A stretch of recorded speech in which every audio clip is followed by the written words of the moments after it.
Aujourd'hui on se retrouve dans une nouvelle vidéo un peu particulière parce qu'on se retrouve face caméra. Ça change un peu des explorations d'urbex, etc. On se retrouve avec Nono, que vous connaissez sûrement déjà si vous avez vu nos précédentes vidéos sur ma chaîne YouTube. N'hésitez pas à vous abonner, à liker cette vidéo, etc. Vous connaissez la chanson et on se retrouve tout de suite avec la suite. On va vous raconter nos pires histoires. Des trucs de zinzin, des trucs vraiment de ouf, des trucs improbables. C'est parti. Comme vous pouvez le voir, on est dans un décor un petit peu différent d'habitude. C'est la maison de mon papa avec cette magnifique bibliothèque. D'ailleurs, si vous voulez une petite vidéo où je vous fais un room tour et où je vous explique un peu toutes les histoires paranormales qui me sont arrivées ici, dites-le en commentaire et je vous ferai ça. Et j'ai oublié de préciser que Victor Hugo a vécu dans cette maison, donc il y a vraiment plein de trucs de ouf à raconter. Voilà.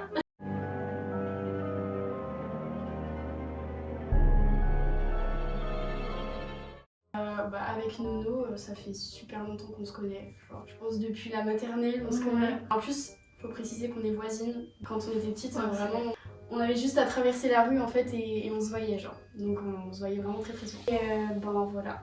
C'est tout. C'était la petite parenthèse pour vous expliquer un peu le contexte. On commence avec la première histoire. Est-ce que tu veux un peu la raconter, la première histoire, celle de quand on s'est fait suivre par une voiture? Ça fait 1 an que j'ai le permis. Du coup, je suis pas hyper safe en voiture. Enfin, je conduis bien, hein, mais genre, moi, je suis pas hyper à l'aise encore au volant parce que j'ai pas conduit hyper souvent depuis. Avec Emma, on a décidé d'aller sur une après-midi shopping, donc au Val d'Europe. Et qui est un centre commercial, pour préciser, à peu près à 30 km de chez nous. Ouais. Faut prendre l'autoroute, mais nous, comme on est des gros rats, on ne prend pas l'autoroute, on ne veut pas payer, du coup, on prend vraiment des petits chemins. Ouais. Bref, on fait notre journée shopping, machin, on mange au resto. Et là, on rentre, donc la nuit est tombée. On met la musique et tout, la scène typique des 2 filles dans la voiture. Aya Nakamura, comme ça, pompe et tout. Et là, du coup, on se rapproche de notre village. Et du coup, les rues, elles sont vachement précises. Enfin, faut vraiment savoir où on va pour... C'est vraiment des routes de campagne, en fait, pour vous mettre dans l'ambiance. C'est vraiment des petits chemins, des petites rues. Enfin, puisqu'on est des gros rats et qu'on ne paye pas l'autoroute, on fait vraiment tout pour éviter les grands axes routiers. Sur une départementale, donc juste avant que je quitte cette route-là pour rentrer dans des chemins de terre avec des champs partout autour, je vois que déjà, il y a une voiture qui nous suit depuis un bon moment derrière nous. Genre, c'est vraiment la même depuis le début. Donc je veux bien, il y a plusieurs fois la même voiture dans le monde, mais là c'était un peu trop... Voilà. Et du coup, on roule quoi, et là le mec se met en plein phare derrière moi. Donc si vous avez le permis, vous savez que les pleins phares, quand t'as une voiture derrière, ça te défonce la gueule. C'est horrible. Du coup, je me dis, moi c'est pas grave, je regarde pas. Donc je tourne mon rétro, et je me dis, je vais tourner. Donc le mec il va continuer sa route, genre il va se tailler. Vraiment le chemin il est perdu, c'est des champs et après ça passe par une forêt avec plein de virages comme ça et tout. Donc je me dis ok, il va pas passer par là en fait. Et là le mec il prend le même virage que nous, genre il tourne et tout. Et là je me dis ok, chelou. Et du coup je me dis bon, c'est pas grave, il habite peut-être par là aussi. Comme par hasard, sur 30 km, le même a pris exactement la même route que nous. T'es à bonne distance pour qu'on la voie, mais qu'en même temps, par exemple, je pouvais pas lire la plaque d'immatriculation. Donc je me dis, vas-y, je vais accélérer un peu parce que il me fait flipper quand même. Donc je me dis, je vais essayer de le semer un peu parce qu'après, c'est des routes qui se séparent, donc je me dis peut-être qu'il va croire qu'on a tourné, j'en sais rien. Je vois que le mec est plus derrière nous. Donc je me dis, on arrive vraiment dans notre rue, et notre rue, il faut savoir que c'est presque une ligne droite. C'est un petit peu de courbe, mais c'est pas non plus... voilà quoi. Et puis c'est vraiment la campagne. Hein. Et là je me dis, je vais re-accélérer, parce que le mec nous avait rattrapé en fait. Ouais, le mec était derrière, voilà. J'accélère, et là, je dis à Emma, j'allais déposer Emma devant chez elle, donc je dis à Emma, attends juste 2 minutes, voir s'il passe à côté de nous et qu'il trace sa route, et au moins tu descends, tout est safe.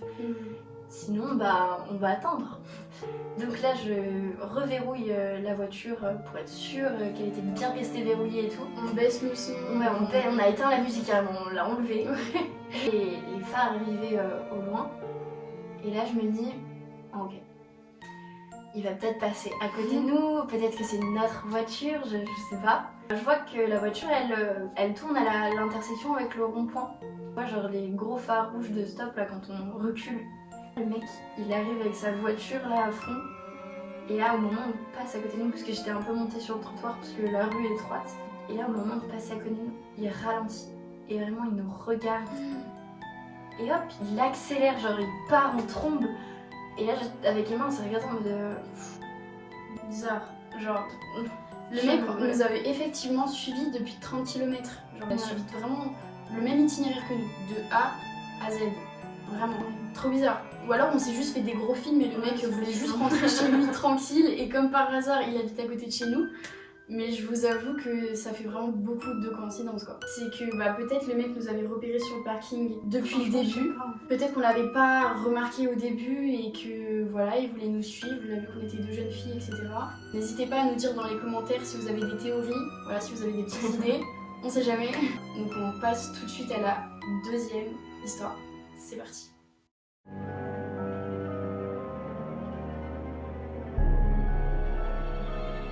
Là, contrairement à la précédente histoire, on était beaucoup plus jeunes, on devait avoir 11-12 ans. Ouais. On passe la journée ensemble, tout ça. Et à un moment de la journée, ma mère nous demande d'aller chercher du pain. Il faut savoir que la boulangerie, elle est à même pas 5 minutes de chez nous. On décide d'y aller en vélo avec Nono. On arrive à la boulangerie, on prend une baguette de pain pour ma mère. Et là, on voit les bonbons qui nous font de l'œil. On se dit avec Nono, ma mère nous a donné 5 €, il reste suffisamment d'argent pour s'acheter des petits bonbons. Je savais très bien que ma mère n'allait pas être d'accord, qu'elle allait nous défoncer. Donc on s'achète nos bonbons et on va les manger dans le parc juste à côté de chez moi. Le parc il a une intersection en fait, il y a une route principale. On peut soit aller un peu tout droit. Une explication elle est banque. Je vous mettrai le virage il fait ça, soit on peut aller là, soit on peut aller là. Ok. Le muret il était face à la route principale, donc avec le gros virage. Et on s'était assises et on regardait les voitures passer, on critiquait un peu. Oui, on critiquait, on était vraiment des pestes à l'époque. On regardait les voitures qui passaient et avec Nono on se foutait de leur gueule, ouvertement. Vraiment on était horribles. Mais vous inquiétez pas, le karma nous a bien rattrapés, il a attrapé notre veston comme ça. Vous êtes pas prêts? On était là avec nos bonbons, vraiment des petites pestes. On regardait tout ce qui se passait dans la rue. Du coup, comme on était au-dessus du muret, il était un peu surélevé par rapport à la route. On voyait très bien les voitures qui passaient, tout ça, et on se foutait de la gueule de tout le monde. Voilà. Et à un moment, il y a une voiture qui passe. Et là, on voit que la voiture ralentit. Et c'était un mec qui était au volant de cette voiture. Et le mec, on voit qu'il fait un quart de tour. On fixe avec un regard, mais vraiment avec insistance. Et là, avec Nono, on se regarde et on se dit « Oh, la tête de pédophile !» Et là, on voit que le mec vient se garer pile poil devant l'entrée du parc. Le mec a fait un 360 sur la route. Alors je rappelle que c'est une route, hein. Normalement tu n'as pas le droit de faire ça. Là on a commencé à avoir les pétoches. On s'est dit oh oh. Et moi je me retourne et en fait je vois que le mec dans sa voiture nous fixe. Quand je vous dis il nous fixe, vraiment ses yeux ne se détachaient pas de nous. Du coup là avec Nono je lui dis Nono regarde là parce que franchement c'est bizarre ce qui se passe. Du coup on prend la décision de se tailler, vraiment on se dit ok on va se lever, on va prendre nos vélos et on va partir. Au même moment qu'on se lève pour récupérer nos vélos, on voit que le mec qui était garé devant la première entrée, je vous le rappelle, fait un autre 360 sur la route, il prend un sens interdit et va se garer devant la deuxième entrée du parc. Le mec en fait voulait clairement nous suivre, et du coup on se dit allez viens on se casse. Donc là on commence à taper notre meilleur sprint, on prend nos vélos, on sort. Vraiment je pense que je n'ai jamais pédalé aussi vite. J'étais à 50 à l'heure dans la rue. Et on a pris le sens interdit du coup. Vraiment j'en avais rien à foutre à ce moment-là, je voulais juste me sauver en fait, partir le plus rapidement possible. Et derrière nous, on entend que la voiture démarre. Le mec allume son moteur. On se dirige vers chez nous. On commence à rentrer et tout, et en fait on se dit qu'on a sûrement semé le mec parce qu'on le voit pas derrière nous. Donc on se dit ok bon c'est bon tranquille. En tout cas les intentions du mec étaient vraiment pas les meilleures qui soient. C'est vrai qu'il aurait pu se passer un truc vraiment horrible si on avait été super naïf quoi. Bah voilà. Voilà la morale, n'achetez pas de bonbons, n'allez pas manger des bonbons dans un parc parce que on sait jamais ce qui peut se passer, voilà. Bon, on saura jamais, je pense, on n'aura jamais le fin mot de cette histoire. La vidéo est maintenant terminée. J'espère que cette histoire vous auront plu, que vous avez bien kiffé. Et puis, dites-nous en commentaire, peut-être qu'on pourra refaire d'autres petites vidéos toutes les deux. Je vous fais plein de gros bisous et on vous dit à bientôt. Bisous. Bisous.